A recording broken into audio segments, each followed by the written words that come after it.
pilihlah pemimpin yang takut kepada istri solihah tu'inu ala imanihi, yang menolong iman bapak berubah menjadi takwa kepada Allah Subhanahu. Ini karena ayahnya baik, emaknya baik, lahirlah anak-anak yang baik. Niatnya sudah sampai, innamal a'malu binniyat. Karena kalau amal bisa dirusak oleh ria, tapi niat tak bisa rusak. Maka jangan pernah menyesal berbuat baik. Kenapa? Karena yang dinilai Allah adalah bukan hasil usahamu, tapi ikhtiar serta usaha. Bersikap adillah, wa aqrabu lit taqwa. Dengan adil itu mendekatkan kepada takwa.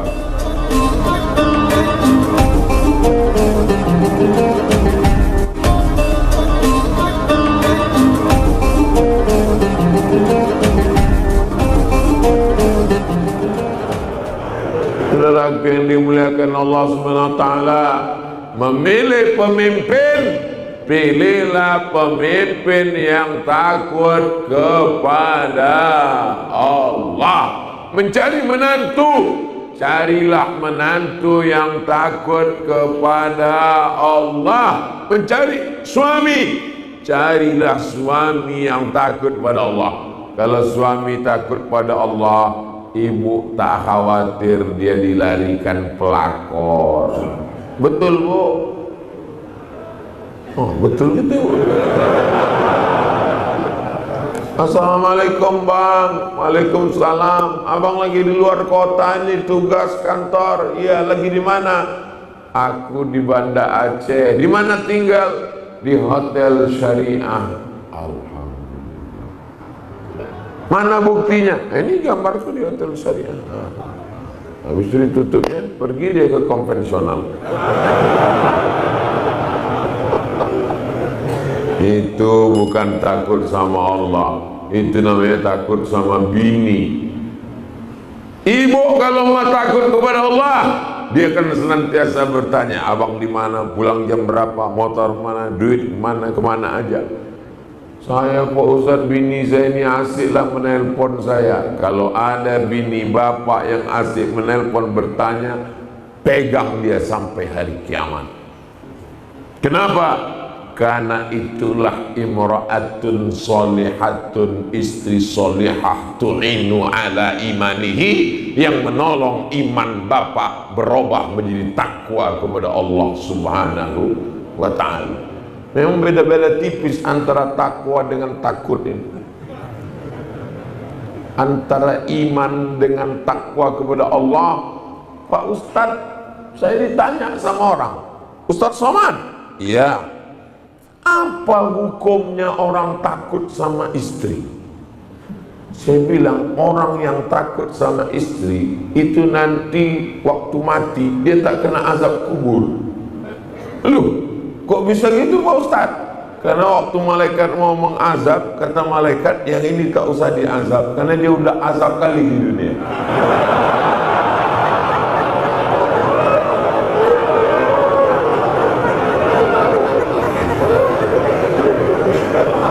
Tapi takutnya itu karena Allah, bukan karena takut yang macam-macam yang lain-lain.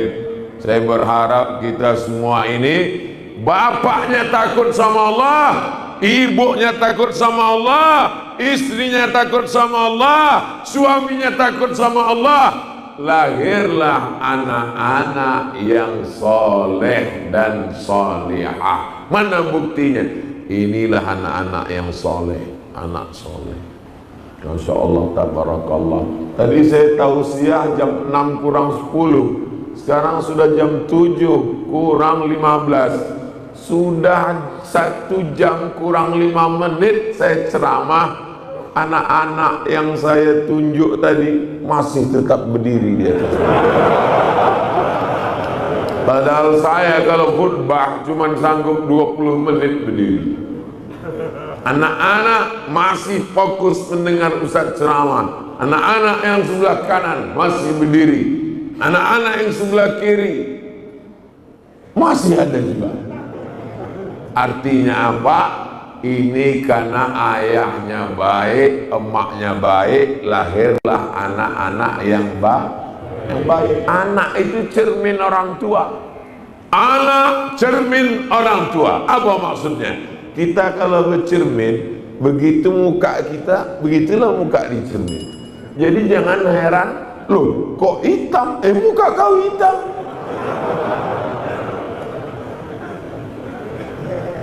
Karena cermin. Jadi kalau ada orang anak, Ustaz, kenapa anakku ini macam setan?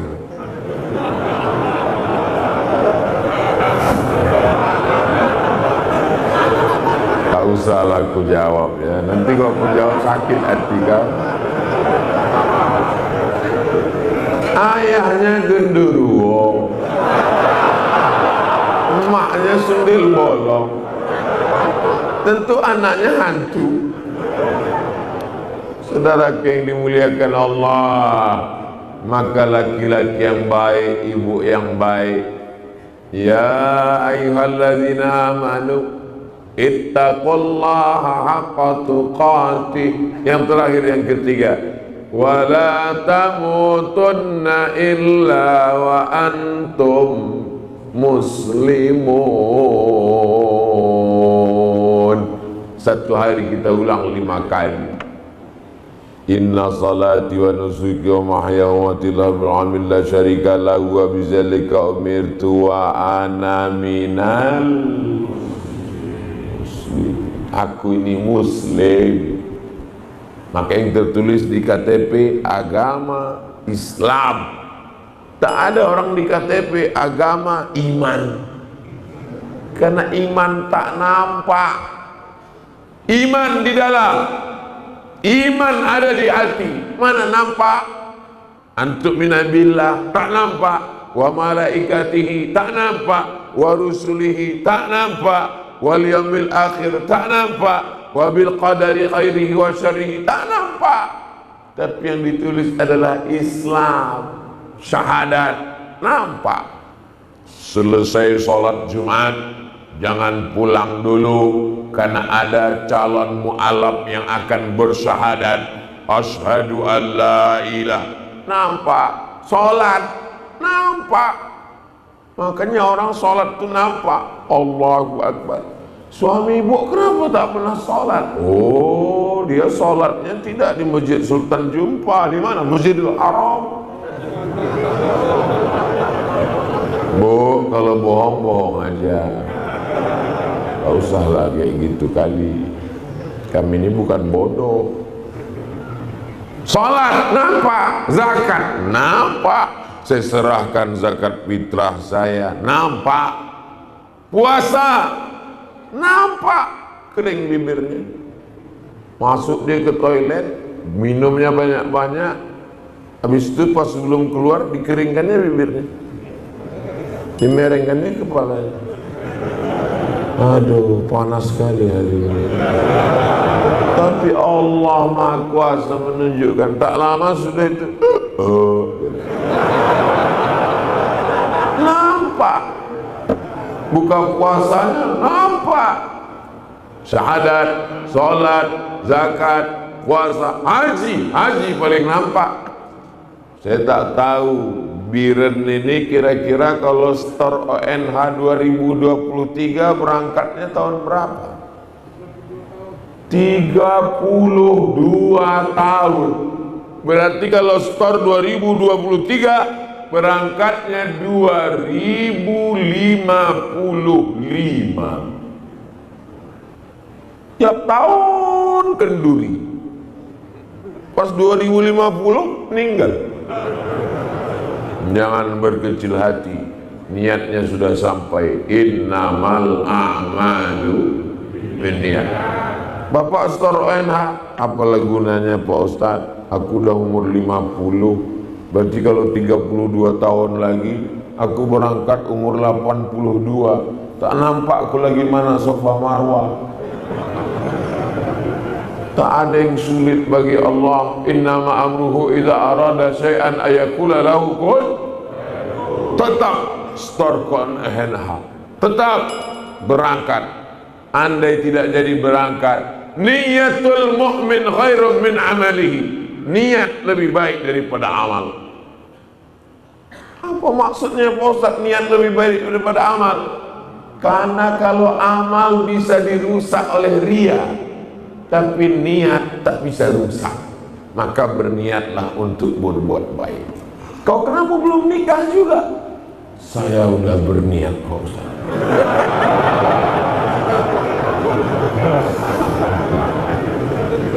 Ini pentingnya niat. Ini anak-anak muda ini banyak tinggal di niat aja. Jangan cuma niat, dia mesti ada action, Ben. Ini jodoh saya. Ini air minum ini takdir saya. Ini memang untuk saya. Tapi kalau saya tidak berusaha untuk membuka tutupnya dan memegang gelasnya, memasukkannya ke mulut, saya mau ngasih contoh aja. Kenapa Ustaz tak masukkan? Terhalang mikrofon. Mesti ada usaha, ikhtiar. Bagaimana supaya orang baik, orang bertakwa, orang beriman, orang muslim duduk di parlemen? Ada ikhtiar kita. Bagaimana ikhtiar? Sampaikan ke kawan, ke jiran, ke tetangga, ke kawan, ke sahabat. Kau udah ada pilihan? Belum. Ini orangnya. Kau udah dapat berapa? Gak ada. Lalu kenapa kau ajak? Karena mendudukkan orang baik adalah tanggung jawab kita bersama. Kalau tidak, pecandu narkoba akan duduk, pezina akan duduk, pelakor akan duduk, penjahat akan duduk. Orang jahat memilih orang jahat. Kenapa orang baik tidak memilih orang baik? Tapi kami taubat Pak Ustaz. Dulu kami sangka baik, rupanya hantu. Jangan pernah menyesal berbuat baik. Kenapa? Karena yang dinilai Allah adalah bukan hasil usahamu, tapi ikhtiarmu serta usahamu. Adapun lebih daripada itu, inna sam'a, gunakan telinga, dengar informasi baik-baik. Wal basar, tengok pandang baik-baik. Wal fuad, renung pikir baik-baik. Dengar baik, tengok baik, pikir baik. Setelah itu fa'idha azamta, kalau kau sudah azam, fatawakkal 'ala Allah, bertawakkallah kepada Allah. La haula wala quwata illa billah. Mudah-mudahan Allah memberikan kita wakil-wakil, pemimpin-pemimpin yang adil dan amanah. Nangro Aceh Darussalam tetap menjadi Darussalam, dar negeri, salam selamat. Inilah dia negeri yang penuh dengan keselamatan. Allahumma antas salam wa minkas salam wa ilaika ya'udus salam fahayyina rabbana bis salam wa adkhilnal jannata wassalam. Nangro Aceh Darussalam itu bukan asal sebut nama. Ini banyak nanti orang ditanya, kenapa Nangro Aceh itu disebut dengan Darussalam? Entahlah, mungkin itu yang ngasih dulu Pak Abdul Salam. Itu doa. Saya kalau masuk ke Nangro Aceh Darussalam ini, saya selamat. Loh, memangnya tempat lain Ustaz tak selamat? Inilah orang tak paham. Kalau di Nangro Aceh Darussalam saya ceramah, selamat mata saya, selamat telinga saya, selamat hati saya, selamat pikiran saya. Kalau saya ceramah di Nangro Aceh Darussalam, selamat saya dari makan riba, karena tidak ada bank konvensional di Nangro Aceh Darussalam. Allahu Akbar. Siapa yang bisa mengeluarkan undang-undang kanun itu? Mereka yang duduk di parlemen. mereka yang mendirikan negeri ini. Kalau saya ceramah di Nangro Aceh Darussalam, mata saya bersih dari menengok rambut pramugari. Kenapa begitu? Karena semua yang membuka aurat kalau sudah sampai ke bumi Nangro Aceh Darussalam, dia pasti pakai jilbab. Betul? Nanti setelah keluar baru dibukanya lagi. Inilah hebatnya negeri ini. Tapi orang yang di dalam ini dia tak tahu, karena dia sedang berada di dalam. Kami yang di luar sana melihat di mana negeri syariat Islam ditegakkan. Benteng terakhir adalah Nangro Aceh Darussalam. Siap menjaga Nangro Aceh Darussalam? Siap menegakkan syariat Islam? Siap menyampaikannya, mengalirkannya, mewariskannya ke anak cucu kita? Janji. Jangan ada dusta di antara kita. Ini diucapkan di dalam masjid, sampaikan ke istri, sampaikan ke anak, sampaikan ke menantu. Kebetulan nanti pulang istrinya belum berjilbab. Istriku, ada apa bang? Enggak.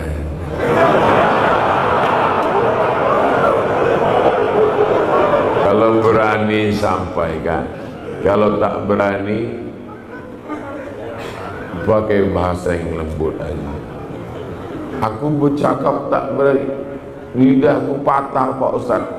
Potongkan ceramah Ustaz Somad. Istriku, ada yang mau ku tontonkan. Mana ini Ustaz Somad? Ustaz kau tuh sesat itu loh.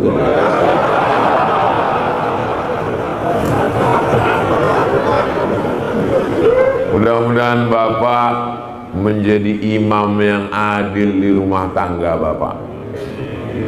Bagaimana kita mau mendapatkan negeri yang adil, pemimpin yang adil, wakil yang adil? Kita saja tidak bisa adil di rumah. Mudah-mudahan kita semua ini menjadi orang-orang yang adil kepada masyarakat, kepada keluarga, kepada lingkungan, kepada Allah Subhanahu wa taala. I'dilu, bersikap adillah, wa aqrabu littaqwa. Dengan adil itu mendekatkan kepada takwa kepada Allah Subhanahu wa taala. 60 menit saya menyampaikan tausiah. Mudah-mudahan 60 menit ini semuanya bernilai amal soleh. Mudah-mudahan semua keluarga kita sakinah mawaddah warahmah, anak-anak kita soleh dan solehah, diberikan kita pemimpin yang adil dan amanah. Indonesia dijadikan negeri yang aman, yang damai. Nangro Aceh Darussalam baldatun thayyibatun wa rabbun ghafur.